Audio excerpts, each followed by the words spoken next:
आप तो जानते हैं सिर्फ मेरे पिताजी की तबीयत कितनी खराब है। देखो, मैंने तुम्हारे बाप का ठेका नहीं ले रखा है। वो जिए या मरे, मुझे अपने पैसे चाहिए बस। मेरे पास अभी कुछ नहीं है। मेरे बीवी के जेवर बिक चुके हैं, घर के बर्तन बिक चुके हैं और सारा पैसा मैंने बाप के इलाज में लगा दिया है।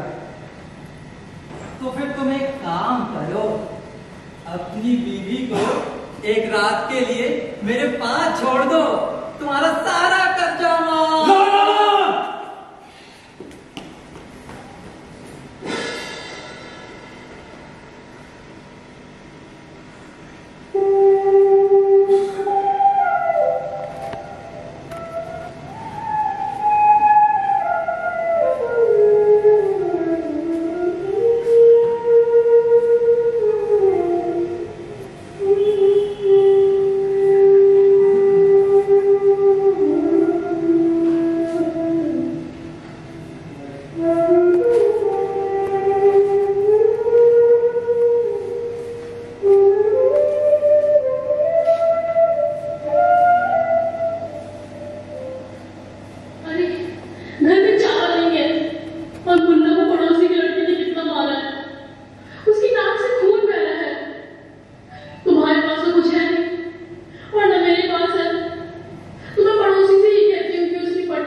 आज इंजेक्शन लगेगा ना? मेरे पास अभी कुछ नहीं है। इंजेक्शन से आराम मिल जाती है। इंजेक्शन लगवा दे बेटा, इंजेक्शन लगवा दे। इंजेक्शन से आराम मिल जाती है। इंजेक्शन दो या मौत मुझे। मेरे पास अभी कुछ नहीं है, ना घर में खाने को है। मुझे मौत दो।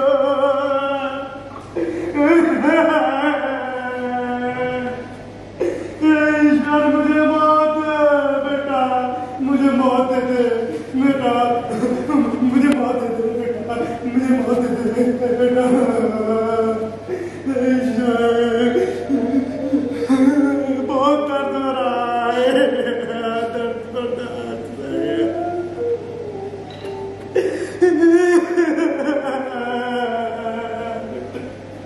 मुझे मौत दे।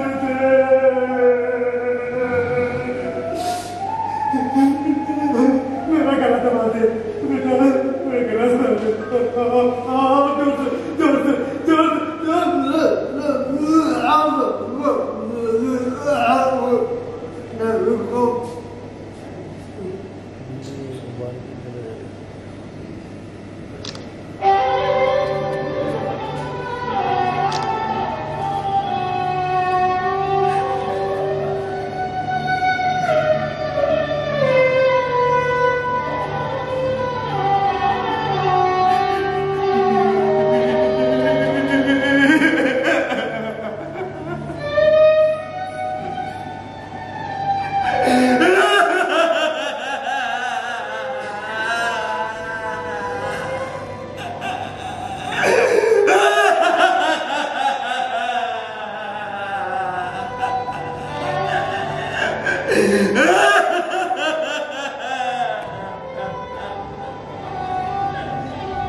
आपने देखा कि एक लाचार बेटे ने एक मजबूर बाप का गला हालात से तंग आकर दबाकर मार दिया।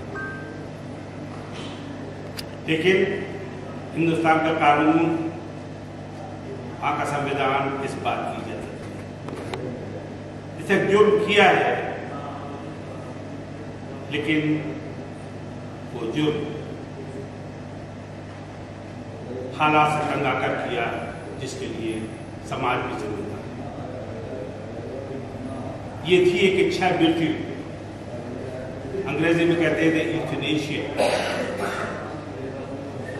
अगर ऐसी स्थिति हो तो किसी भी व्यक्ति को इन हालात में उसकी मेडिकल सपोर्ट पर ड्रॉप करके उसको चैन की नींद सुलाया जा सकता है, लेकिन उसके कहने से कहा नहीं जा सकता। इसलिए जो उसने जुर्म किया है उसके लिए अदालत ने 5 साल वृद्धाश्रम में सेवा करके उसको प्रायश्चित का मौका देना चाहिए। यही अदालत का फैसला है।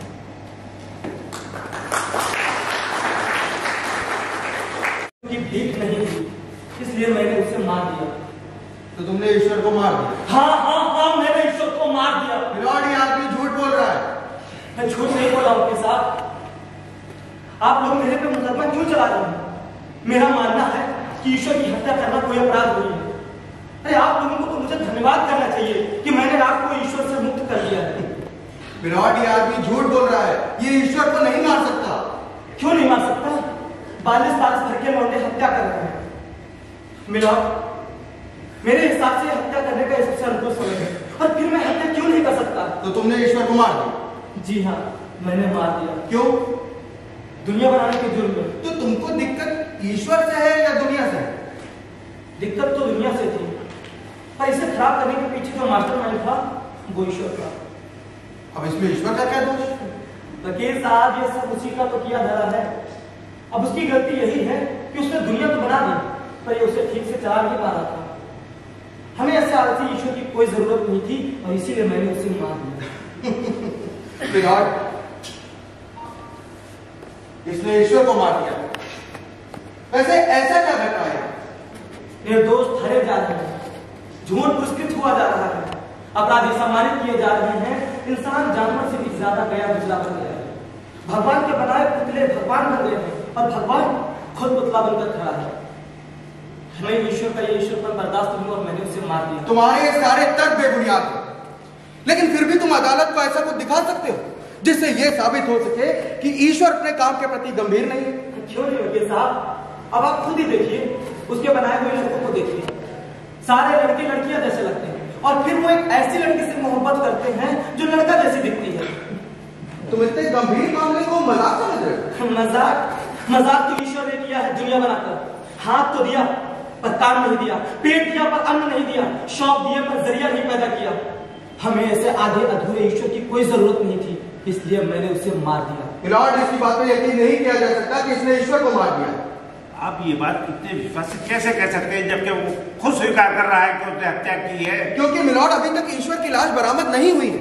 अगर इसने वाकई ईश्वर की हत्या कर दी है तो अदालत को बता दे कि ईश्वर की लाश कहाँ है। ईश्वर की लाश मैंने समंदर में दफन कर दी। समुद्र में क्यों फेंक दिया? जमीन में क्यों नहीं डाल दिया?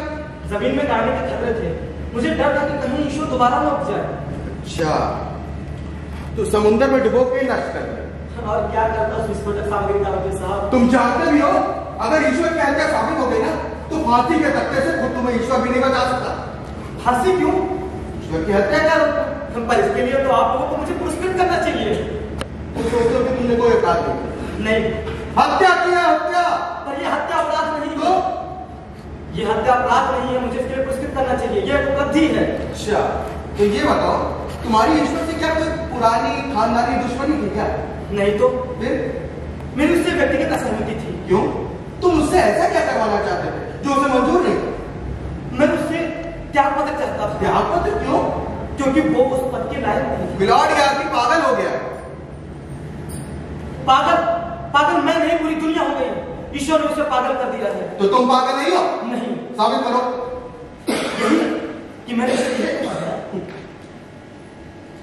मिलॉर्ड, ये आदमी मुझे समझ नहीं आ रहा। ये कहना चाह रहा है कि इसने ईश्वर की हत्या की, लेकिन इसके पास इसकी हत्या करने का वाजिब वजह नहीं। क्यों? वजह है। बताओ। मैंने ईश्वर की हत्या इसलिए की है क्योंकि मेरे पास उसकी वाजिब वजह थी। बताओ। क्योंकि वो अपना काम ढंग से नहीं कर रहा था। हाँ। ये दुनिया जिस हिसाब से चल रही है उसे देखकर ऐसा नहीं लग रहा था कि इसे ईश्वर चला रहा है। उसने बनाया तो जरूर है इस दुनिया को, पर वो चला नहीं रहा है। इस दुनिया को देखने से ऐसा लग रहा है कि ईश्वर नहीं चला रहा, बल्कि नेता का साला ठेके पर चला रहा है। अजीब आदमी हो तुम। अगर कोई आदमी तुमसे असलियत ही रखेगा तो तुम उसे मार दोगी, वो भी ईश्वर। वो कोई सामाजिक कार्यकर्ता नहीं था। तो और इसके अलावा मैं क्या कर पाऊँ? तुम्हें चाहिए था कि तुम उसे उसकी गलती से अवगत कराते, उसे सुधरने का मौका देते। वो अब क्या सुधरेगा? क्यों नहीं सुधरेगा? अरे साहब, कोई अनुभवहीन हो तो उसे सिखाया जा सकता है, समझाया जा सकता है, पर ये तो हजारों बरस से उस पोस्ट पर काबिज है। अब इतना एक्सपीरियंस होने के बाद अगर कोई काम अपना ढंग से नहीं करता है तो उसे खत्म कर दे। ईश्वर को कोई नहीं मार सकता। Order order order. हमारा वकील साहब, जब वो जुर्म कबूल कर रहा है तो आप ऐसी बहस क्यों कर रहे हैं? मिलॉर्ड, आप खुद सोचिए, एक आदमी ईश्वर को कैसे मार सकता है? नहीं मार सकता। It's totally bullshit. क्यों नहीं मार सकता? आदमी कमीनी चीज है। वो अपने बाप को मार सकता है, वो अपने भाई को मार सकता है, वो अपने किसी दोस्त को मार सकता है, तो ईश्वर को नहीं मार सकता। अच्छा, तो ये बताओ कि तुमने ईश्वर की हत्या किस तरह की? वकील साहब, बहुत आसान से। जैसे जब मैं उसे मारने के लिए दबोचा तो लगभग मर चुका था।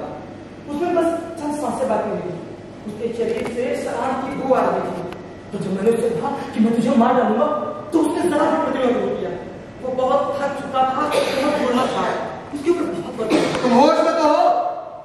ईश्वर के बारे में कह रहे हो कि वो लगभग मर चुका था। अरे मेरे को तो ऐसा लगता है कि वो बहुत पहले मर चुका था, बस उसे दफनाना बाकी था। और जब मैंने उसकी तलाशी ली तो उसमें से इत्तू सा भी ईश्वर नहीं मिला। ऐसा कहते हुए तुम्हें जरा भी डर नहीं लगता? बहुत डर करके जी लिए। अब जो हमारे अधिकारों को खत्म करेगा, जो हमारे सपनों का गला घोटेगा, मार दिया जाएगा। नरक में जाओगे, नरक में। तो अभी क्या स्वर्ग में बैठे हैं? अच्छा, तो तुमने ईश्वर को मार दिया है ना? जी हाँ, मैंने उस असली ईश्वर को मार दिया।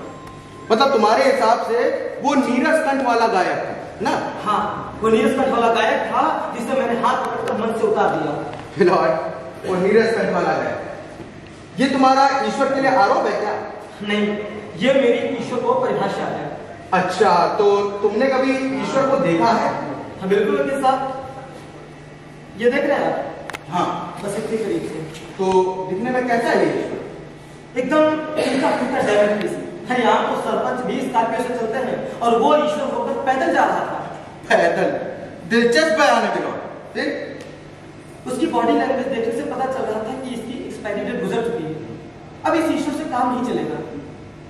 तो तुम्हारे हिसाब से ईश्वर को कैसा होना चाहिए? ईश्वर सब मन में अंकित शब्द की तरह होना चाहिए और वो था स्लेट पर लिखे हुए अक्षर की तरह। दुनिया बनाने के बाद ईश्वर वो लोहार साबित हुआ जो तलवार बना तो सकता था पर तलवार चला नहीं सकता था। मिलॉर्ड, तो तुमने ईश्वर को सिरे से ही नकार दिया? नकारता नहीं तो और क्या करता? ईश्वर को होना चाहिए था सचिव की तरह चालाक, और वो जनता की तरह धप्पा निकला। और ऊपर से कमाल की बात ये कि जिद्दी नंबर 1 अपने साथ किसी को काम पर भी नहीं रखता। अब इतना सारा काम आप अकेले करोगे तो गड़बड़ तो होगी ही ना। गड़बड़? कैसी गड़बड़? जी हाँ वकील साहब, बहुत बड़ी गड़बड़। अब देखो ना, जब किसानों को पानी की आवश्यकता होती है तो बारिश नहीं होती, लेकिन जब किसानों को पानी की आवश्यकता नहीं होती तो बारिश रुकने का नाम नहीं होती। इसीलिए मैं कहता हूँ कि वो एक असफल ईश्वर था। असफल ईश्वर? इतना असफल कि तो लोग भी उससे डरना छोड़ दिए थे और किए जा रहे थे बस दिन रात पा पा पा। इसलिए मैंने उसे मार दिया। मार दिया? हाँ, वो नीरज कंठ वाला गायक था। अच्छा, समझ गए। वैसे तुम सोच के किस गुफा में हो? जरा विचारों के खुले आसमान में आओ तो बात करें। वकील साहब, आपको जो भी पूछना है पूछिए। मैं इस समय विचारों के खुले आसमान के नीचे खड़ा हूँ। ठीक, तो फिर अदालत को ये बताओ कि तुम आस्तिक हो कि नास्तिक हो? वकील साहब, मैं 100% आस्तिक हूँ। कोई सबूत? यही कि मैंने ईश्वर की हत्या की है। तो मतलब कोई नास्तिक नहीं कर सकता ना? कोई नास्तिक ईश्वर को क्यों मारेगा? क्योंकि अगर ईश्वर मर गया तो नास्तिक की तो दुकान बंद कर देगी। अगर किसी को ईश्वर से कोई उम्मीद ही ना हो तो भला उसे क्यों मारेगा? लेकिन नास्तिक ईश्वर की मौत पर खुश तो जरूर होगा ना। वकील साहब, बिल्कुल भी नहीं। क्योंकि अगर ईश्वर मर गया तो नास्तिक की दुकान बंद हो जाएगी। नास्तिक की दुकान में ईश्वर एकदम स्टॉक की तरह होता है। अच्छा, अगर मान भी लिया जाए कि तुमने हत्या की है तो ये काम तो तुम अकेले कर नहीं सकते, तो अदालत को बताओ कि तुम्हारी पीठ पर किस पार्टी का हाथ है? ये काम मैंने अकेले किया है, किसी भी पॉलिटिकल पार्टी का सपोर्ट नहीं है। मिलॉर्ड, मौजूदा समय में कोई भी राजनीतिक पार्टी ईश्वर की हत्या नहीं करेगी, बल्कि उसे बचा कर रखेगी। चुनाव में उसे अपना स्टार प्रचारक बनाएंगे। अच्छा, पॉलिटिकल पार्टी ना सही तो कॉर्पोरेट सेक्टर वालों ने जरूर साथ दिया होगा। पूंजीपतियों के हाथ अगर ईश्वर लग गया तो उसे मारकर नष्ट नहीं करेगा, बल्कि उसका शोषण करने के लिए जीवित रखेगा। मिलॉर्ड, एक मिनट वकील साहब, मेरी वाइफ का फोन। हेलो, हाँ क्या कहें, अदालत से सीधा करा जाऊं? क्यों भाई क्यों, क्या बात है? पूजा? किसकी पूजा? ईश्वर की पूजा? अरे भाई ईश्वर तो मर चुका है, अब कैसी पूजा? हेलो, फोन काट।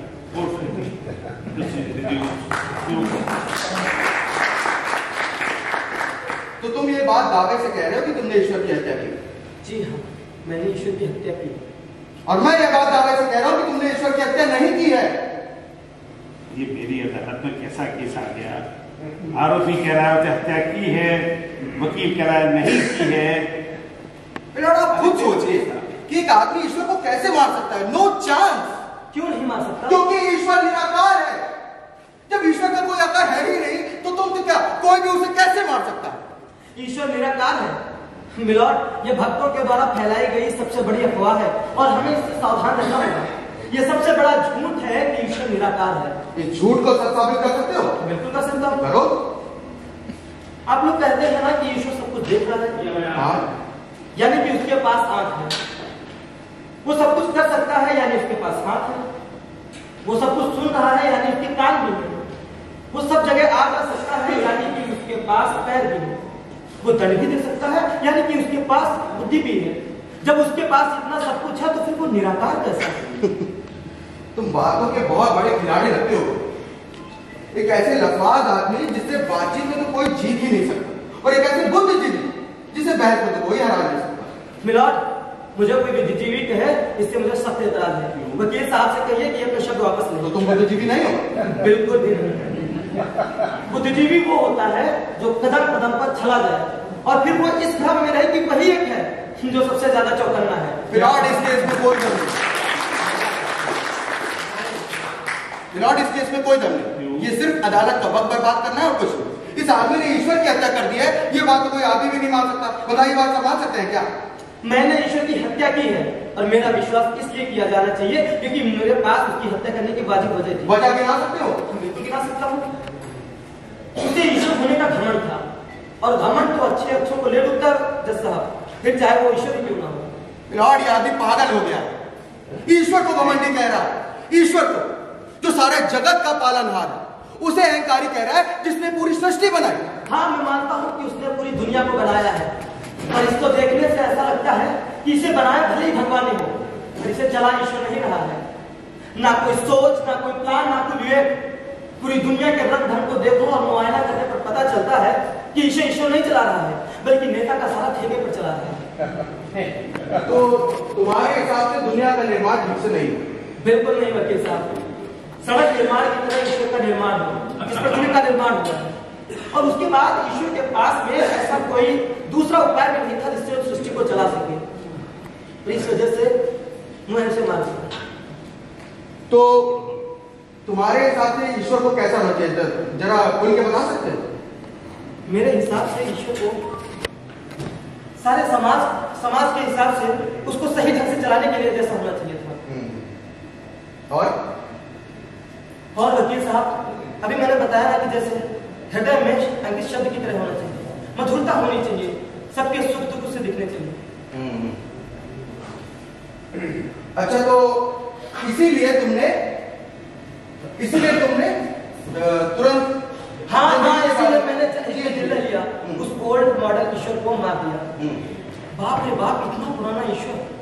अब चूंकि निर्माण के लिए विध्वंस जरूरी होता है, इसीलिए मैंने उस प्राचीन कालीन ईश्वर को स्क्रैप कर दिया। इतना पुराना ईश्वर, सिंधु सभ्यता में भी यही ईश्वर, हड़प्पा सभ्यता में भी यही ईश्वर, आर्य सभ्यता में भी यही ईश्वर, मगध सभ्यता में भी यही ईश्वर और आज की सभ्यता में भी यही ईश्वर। हे भगवान, ये से क्या किया? ये दुनिया बगैर ईश्वर के चल रही है। हमको चाइना को नया ईश्वर बनाने का ऑर्डर दे देना चाहिए, क्योंकि उसने पूरे भी बना लिया है, वो ईश्वर बना सकता है। चाइना को क्यों साहब? ईश्वर को बनाने में हम आत्मनिर्भर हो चुके हैं। बस अब कुछ ही दिन में हम अपना नया ईश्वर कर लेंगे, डिजिटल ईश्वर। आधार कार्ड से लिंक हमारा नया पैन कार्ड था ईश्वर।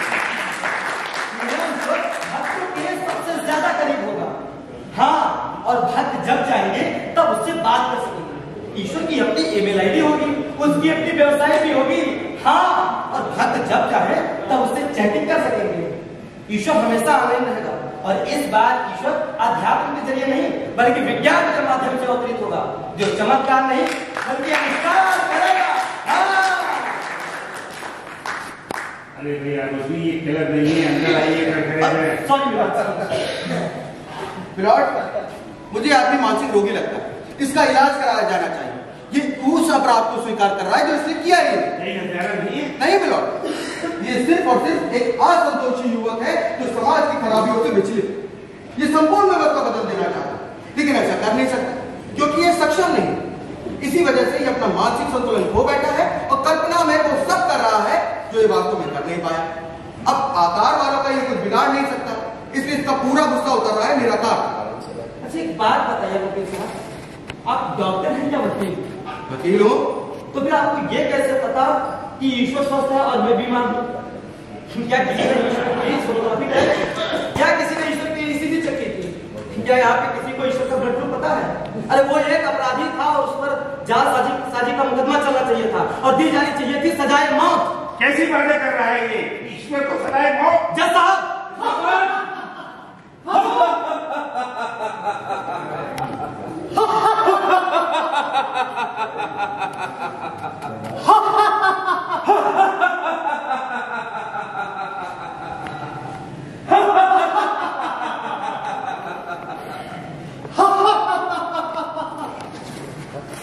अरे इसे शायद मालूम नहीं कि ईश्वर को कोई मार नहीं सकता। अभी हम आर्डर पर इसकी बातें सुनने आए हैं। अरे रुको, अभी नहीं, पहले ईश्वर से डिस्कस कर लेने दो, उसके बाद ले जाएंगे इसे अपने साथ। इतनी देर से बकबक किया जा रहा है, मुझे ईश्वर की जरूरत नहीं, मैंने ईश्वर को मार दिया। मैं मार दूंगा इसे। तो देर क्यों कर रहे हैं सर? इसे फौरन निकलिए ऊपर। अभी नहीं, पहले ईश्वर से डिस्कस कर लेने दो, फिर ले जाएंगे इसे अपने साथ।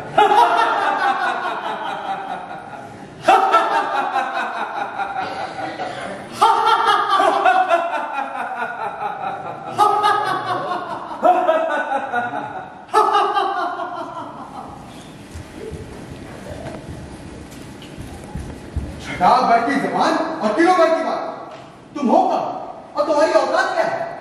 किस तबले की दाद हो, किस बंसी का धुन हो, अरे किस गायक का सुर हो? तुम सिर्फ और सिर्फ एक ऑडियो कैसेट भरो। तो बताओ तुम्हारे अंदर कौन बच रहा है? अरे बाप, क्या बोलते हो? इतना जबरदस्त बोला। अरे मैं तो तुम्हें अपना बच्चा समझ रहा था, पर तुम तो हमारे भी बाप निकले वकील साहब। अदालत का वक्त बर्बाद मत करो। तुम ईश्वर को नहीं मार सकते, ईश्वर को कोई नहीं मार सकता। जन्म मृत्यु सब ईश्वर के हाथ में है। एक वही सर्वशक्तिमान है जो समूची सृष्टि चला रहा है। आपकी सोच का जो पात है ना किसान, उसमें छेद हो गया है। उसमें कितने भी विचार भरो पर तुम्हारा कटोरा खाली ही रहेगा। बात अब समझ में आ रही है। दरअसल तुम मूर्ख नहीं हो, बदतमीज हो। तुम्हारे हृदय से तुमने ईश्वर को निकाला ही नहीं और निकाल भी नहीं सकते, क्योंकि तुमने अपने हृदय में ईश्वर को कभी प्रविष्ट होने ही नहीं दिया। एक बार अपने अंदर ईश्वर को बसाओ, फिर देखो कैसे तुम्हारा रूपांतर होता है। तो क्या मानव हृदय में ईश्वर बहुत जरूरी है? बहुत जरूरी है। मानव हृदय में ईश्वर कमीज के बटन की तरह होना चाहिए। जिस आदमी के अंदर ईश्वर नहीं है ना, वो आदमी नहीं है, हैवान है। मतलब मानव हृदय में ईश्वर नहीं तो आदमी हैवान। तो जिस मानव हृदय में ईश्वर रहता तो क्या वो संत हो जाएगा? संत हो जाने के लिए भी स्थिति उससे उलट होनी चाहिए। मानव हृदय में ईश्वर नहीं, बल्कि ईश्वर के हृदय में तुम, तब संत हो जाने की उपलब्धि होती। और तुम तो ये बात सोचना भी नहीं। वकील साहब आप एक बात बताइए, आप मुझसे इतनी नफरत क्यों करते हैं? नफरत? मेरे पास ना इतना समय नहीं कि मैं तुमसे या किसी से भी नफरत कर सकूं, क्योंकि इस समय मैं उन लोगों से मोहब्बत करने में मसरूफ हूं जो मुझसे मोहब्बत। मिलॉर्ड, हमें लग रहा है हम केस से भटक रहे हैं। यहाँ पे केस चल रहा है कि मैंने ईश्वर की हत्या की है और मैंने उसकी हत्या करने की वाजिब वजह भी बता दी।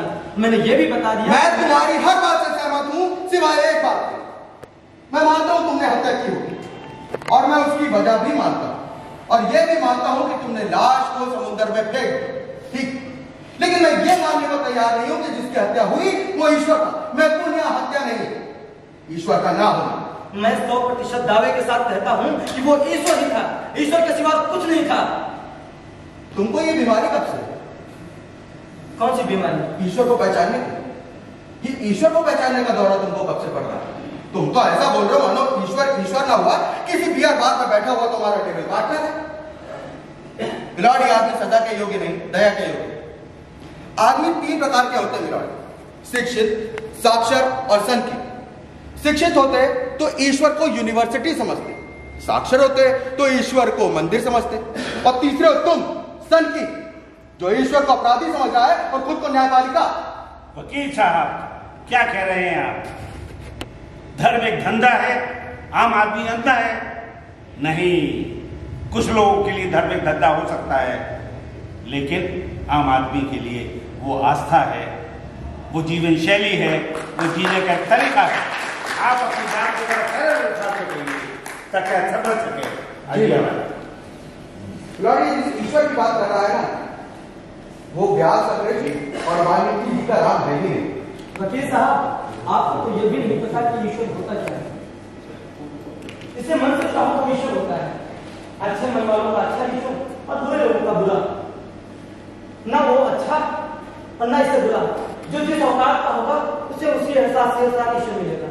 ना इससे अच्छा ना बुरा और ना इससे खराब ना। मन करता है कि तुम्हारी जबान काट दूं। अगर तुम मेरी जबान काट दोगे तो मैं कान से जबान का काम लूंगा, और अगर तुम मेरी कान तोड़ दोगे तो मैं जबान से कान का काम लूंगा। कभी कभी मेरा लिखा हुआ बोला जाता है तो कभी मेरा बोला हुआ लिखा जाता है। कभी कभी तुम आदमी बहुत समझदार लगते हो, फिर कुछ ऐसा बोल देते हो मानो तुमसे ज्यादा मूर्ख व्यक्ति ना कोई था, ना है, ना होगा। कितनी विविधता है तुम्हें। नहीं वकील साहब, मैं तो बस एक सा हूँ, जो मुझे जैसा देखता है मैं उसके लिए वैसा हूँ। आस्तिक के लिए आस्तिक और नास्तिक के लिए नास्तिक। नास्तिक तो तुम हो नहीं, क्योंकि तुम्हारे अंदर जितनी हिम्मत है ना, वो इस बात का सबूत है कि तुम्हें ईश्वर में गहन आस्था है। हाँ, थोड़े निराश जरूर, लेकिन ये भी सच है कि निराश वही होता है जिसे आशा बहुत होती है। तो क्या नास्तिक हिम्मती नहीं होते? अंश भर भी नहीं होते। नास्तिक आदमी एक्टर बहुत अच्छे होते हैं, सबके सामने ऐसा पेश आते हैं मानो उनसे ज्यादा शांत और सरल व्यक्ति कोई है ही नहीं। सबसे अलग रहता है, क्योंकि वो जानता है कि वो दुनिया का हारा हुआ इंसान है जो खुद की पराजय पर खुलकर रो भी नहीं सकता, लेकिन खुलकर हंसता जरूर है। वो हर महफिल में आता है हंसने के लिए और भाग के बातों में जाता है रोने के वास्ते। अरे वकील साहब जी मिलॉर्ड, आप बाथरूम से बाहर आए और मुद्दे की बात कीजिए। मिलॉर्ड, जैसे कि मैंने पहले भी कहा, इस केस में कोई दम नहीं। हाँ, मुवक्किल की बातें जरूर दिलचस्प है। तो क्या ये ईश्वर की हत्या का मामला नहीं है? ये ईश्वर की ही हत्या का मामला है मिलॉर्ड। ये हुई ना बात। इसे कहते हैं कि आप उम्मीद है पहाड़ के नीचे बनाए हो। मैं केस जीत गया। आप केस नहीं जीते हैं। हाँ, मकसद आप जरूर जीते हैं। मतलब कि ये मिलॉर्ड, मैं मानता हूं कि इसने ईश्वर की हत्या की, और मैं ये भी मानता हूं कि इसने लाश को समुद्र में फेंक दिया, और मैं इसके हत्या करने की वाली वजह भी मानता हूं। लेकिन इसके बावजूद भी ये निर्दोष है मिलॉर्ड। अरे भाई वकील साहब, ये नाटक की अदालत जरूर है, लेकिन चलेगी तो संविधान से। जी। ऐसा नहीं हो सकता कि हत्या इन्हें की हो और उसकी सजा बी को दी जाए। बिल्कुल ठीक कहा आपने मिलॉर्ड। हत्या अगर श्रीमान ए करे तो फांसी बी को क्यों मिले? बिल्कुल ठीक बात है। लेकिन यह भी तो हो सकता है ना मिलॉर्ड कि हत्या ए ने की ही ना हो, लेकिन वो ऐसा समझ रहा कि हत्या उसी ने की। आरोपी जिस हत्या की बात कर रहा है ना, असल में ऐसी कोई हत्या हुई नहीं। उसे अपने मुताबिक जबरदस्त गलतफहमी जरूर हुई है। मुझे गलतफहमी हुई है? जबरदस्त गलतफहमी हुई है। और सबसे महत्वपूर्ण बात तो यह है कि तुम्हें ईश्वर को लेकर गलतफहमी है कि वो मर भी सकता है। जान लो, जो मर जाए वो ईश्वर नहीं हो सकता, और तुम जिसे ईश्वर समझ रहे हो ना, वो तो जिंदा था ही नहीं, और ऐसे ईश्वर को तो जिंदा रहने की जरूरत है ही नहीं।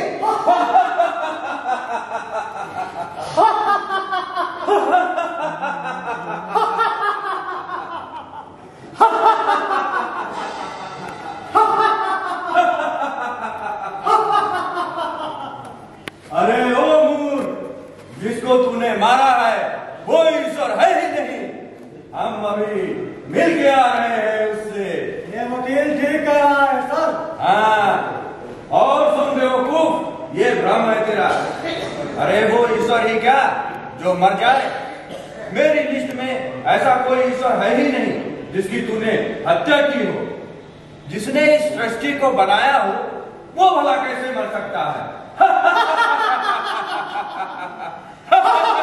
Come on, follow me.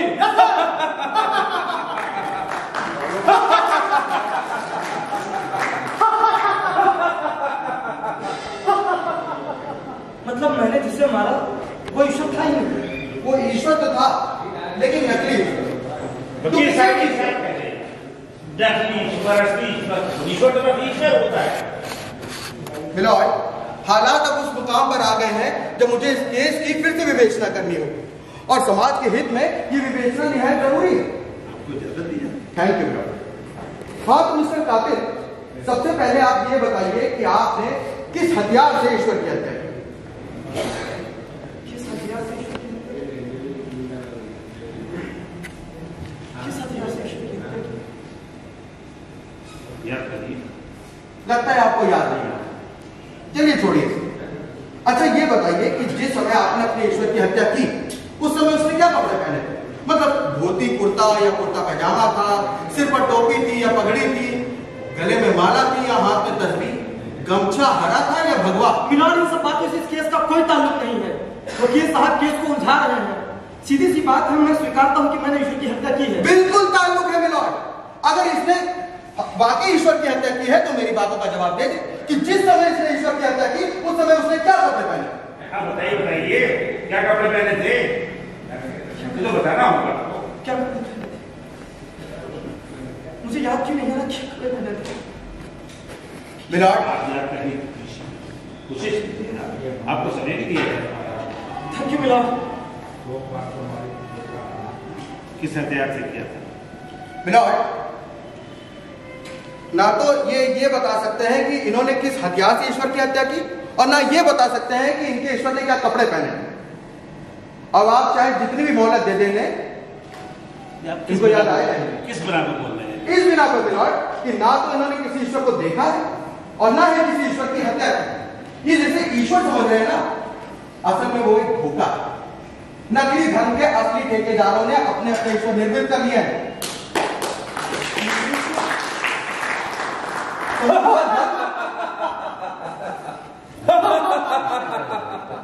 अरे सुनो,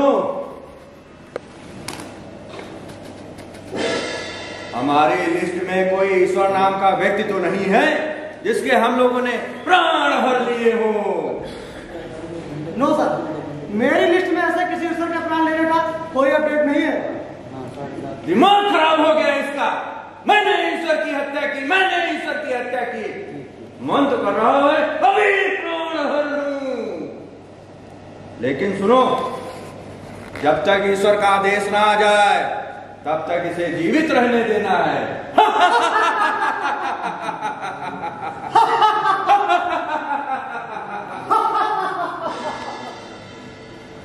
समूचा धर्म दलालों की चपेट में आ गया। इन लोगों ने बड़े बड़े आश्रम खोलकर वहां अपने अपने ईश्वर स्थापित कर दिए। अब ईश्वर इंसान को बनाए तो ठीक है, लेकिन इंसान ईश्वर को बनाए, इससे बड़ा झूठ तो क्या ही होगा। ये आप क्या कह रहे हो वकील साहब? पाप लगेगा, पाप। कोई पाप नहीं लगेगा। कुछ चालाक लोगों ने धर्म का कारोबार शुरू कर दिया है।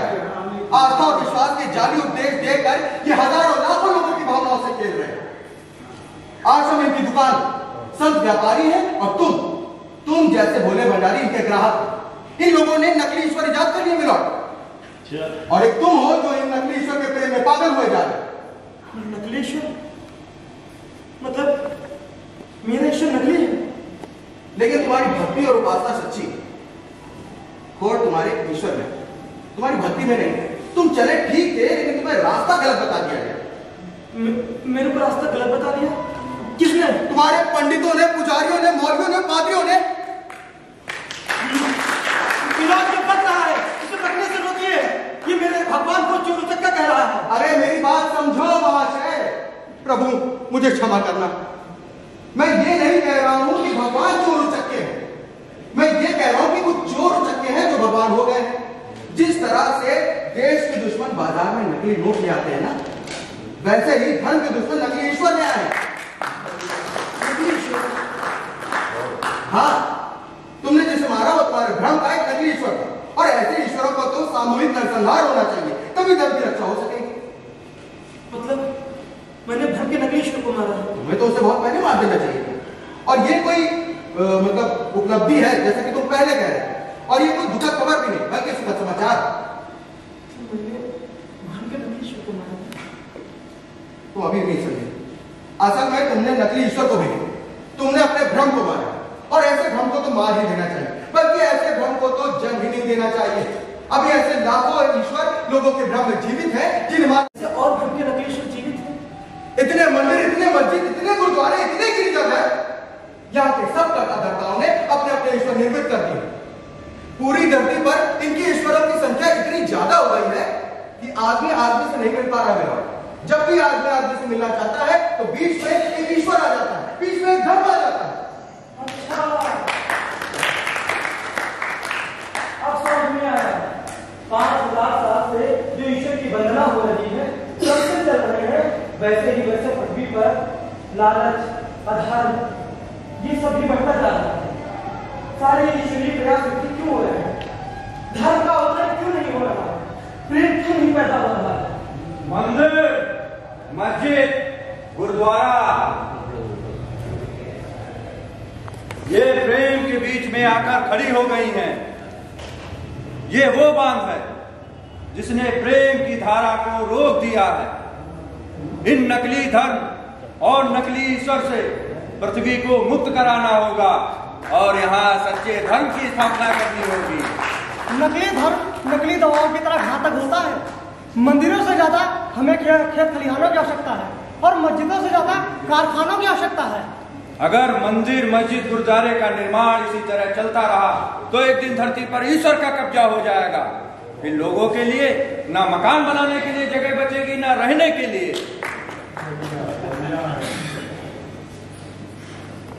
तो धरती पर धर्म और ईश्वर की कोई आवश्यकता नहीं है।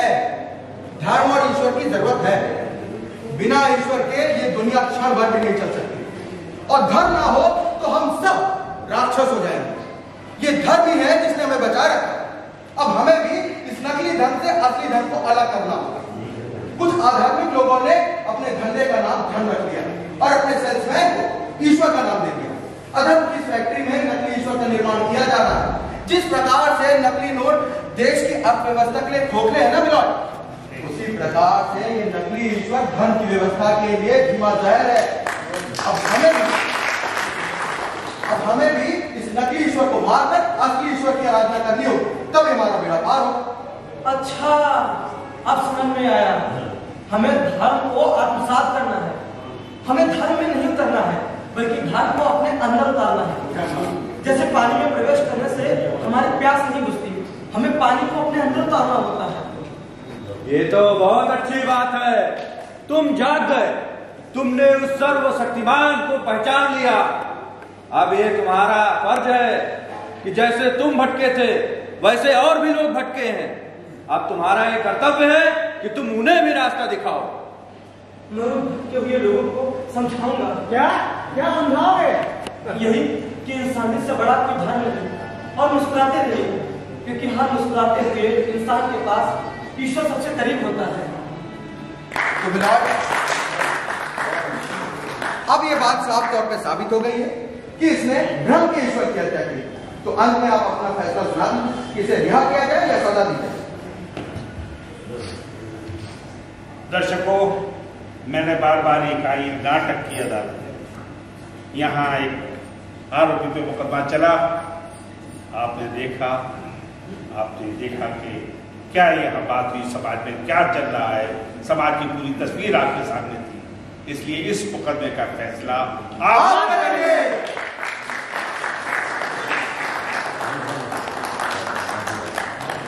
बहुत अच्छा, बहुत अच्छा। प्रणव श्रीवास्तव वकील की भूमिका। मैंने इंसान की भूमिका निभाई थी जिसने अपने मजबूरी में अपने पिता की हत्या कर दी थी, और उसके बाद में यमराज का किरदार निभा रहा है। मेरा नाम अतुल द्विवेदी। मेरा नाम रंजीत पाल है। मैंने यमदूत की भूमिका निभाई और पिता की भूमिका निभाई। डीडी नकवी एक रिटायर्ड जज हूँ 30 साल मैंने सेवा की है, मैं समाज की सेवा कर रहा हूँ। मैंने लाला की भूमिका निभाई है। कोशिश ये है कि जो डाइंग आर्ट फॉर्म्स है हमारे अवध रीजन की, हमारे प्रोजेक्ट की, हमारे देश की, इस नए डिजिटल एज में ये खत्म होती जा रही है। उसको किस तरह से रिवाइव किया जाए, इसके माध्यम से लोगों को रोजगार दिया जाए, एम्प्लॉयमेंट किया जाए, और क्रिएटिविटी जो खत्म हो रही है, जो हमारी विरासत है, हेरिटेज है, सदियों से, सैकड़ों सालों से, अलग अलग तरह से उसको दोबारा से जिंदा किया जाए। और उसी कोशिश में इस प्ले को आज हम लोगों ने दोबारा से जिंदा रूप में प्रेजेंट किया है। मुझे उम्मीद है ये एक मैसेज है, एक स्ट्रॉन्ग मैसेज है जो समाज और सोसाइटी के लिए भी शायद खतरनाक है, और इसको हम लोग जीना चाहिए, आगे बढ़ाना चाहिए। हम उम्मीद करेंगे कि ये आप लोग पसंद आया होगा।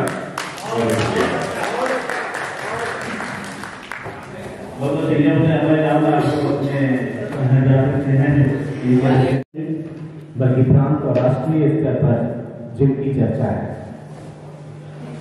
आज का ये कार्यक्रम उत्तर प्रदेश उर्दू अकादमी और institute human resources research and development के संयुक्त तत्वावधान में हुआ। चूंकि इनके कार्यक्रम, जैसा रहमान साहब ने बताया कि जो लॉस्ट हेरिटेज है, जो हमारी खोती हुई संस्कृति है, उसको पुनर्जीवित करने का एक प्रयास है, और उसके माध्यम से समाज को जोड़कर वास्तव में जो समाज के प्रति नजरिया होना चाहिए वो सामने रखने की कोशिश है। और आज का जो नाटक जनाब बीबी नकवी साहब और उनके तमाम अन्य साथियों के कुशल अभिनय, रहमान साहब की परिकल्पना और डायरेक्शन, अख्तर अली साहब और उनकी पूरी टीम के संयुक्त प्रयासों से जो यहाँ पर अभिनय किया गया, वो एक सटायर था, एक व्यंग था, एक तंज था। और उस सटायर का अगर हमारे सीतापुर में कोई बादशाह है तो वो अरुणेश मिश्र जी हैं। मैं चाहूंगा कि जब बीबी नकवी साहब यहाँ पर यहाँ की सम्मानित विभूतियों को विभूषित करें तो आदरणीय अरुणेश मिश्र जी भी उनका सहयोग करें, क्योंकि आज के इस तंज की अभिव्यक्ति अपनी कला के माध्यम से, अपनी कलम के माध्यम से, अपने शब्दों के माध्यम से अरुणेश मिश्र जी साहित्य जगत में करते रहते हैं। मैं अब और समय न लेकर करके जिनका सम्मान होना था, ये कड़ी हम सिर्फ इसलिए बने क्योंकि हमने एस.एन. लाल साहब जो कि एक वरिष्ठ पत्रकार है और इंडियन इंस्टीट्यूट जो उनका human resources research and development जो इनका संस्थान है, इसके अलावा इनके तमाम अभिनीत प्रयोग हैं और इनके साथ मिल करके हमने लखनऊ और सीतापुर में संस्कृति के क्षेत्र में कुछ काम करने की बहुत पहले कोशिश की थी। और पंकज भाई वो जो बड़ा आयोजन था उसमें भी हमारे बहुत बड़े सहयोगी यहाँ पर थे। तो आज जिन लोगों का चयन इन्होंने अपनी सहयोगी संस्था जिसके आभूषण आदरणीय विश्वकांत मिश्र जी यहाँ पर मौजूद है, दिव्यांग सेवा संस्थान के, हम उनकी टीम को भी प्रणाम और नमन करते हैं। ऐसे अपने दिव्यांग भाइयों को पूर्ण रूप से सबल और सशक्त बनाने का जो काम प्रदेश स्तर पर आदरणीय विश्वकांत मिश्र जी कर रहे हैं, उसके लिए हम सब आपको प्रणाम करते हैं। आज ऐसी शख्सियतों को चुनना था जिनके अभिनव प्रयोग से सीतापुर गौरवान्वित हुआ। उसमें सीतापुर का जब नाम आता है तो सबसे पहले नाम शिक्षा जगत में राष्ट्रपति पुरस्कार से सम्मानित तो हमारे पास नामचीन शख्सियत है, बहुत शख्सियत है, पर एक ऐसी शख्सियत जो शिक्षा के क्षेत्र में, साहित्य के क्षेत्र में, समाज सेवा के क्षेत्र में, लेखन के क्षेत्र में राष्ट्रीय स्तर पर जानी जाती है, ऐसे जनाब मस्त हफीज रहमानी साहब को आपके दिव्यांग सेवा संस्थान और आपके इंस्टीट्यूट ने चुना। मैं चाहता हूं कि आप यहाँ पर आए और जनाब बीबी नकवी साहब और अरुणेश मिश्र जी उनका यहाँ पर सम्मान करेंगे। मस्त हफीज रहमानी साहब जिनका सीतापुर के लिविंग रीजन है, आदरणीय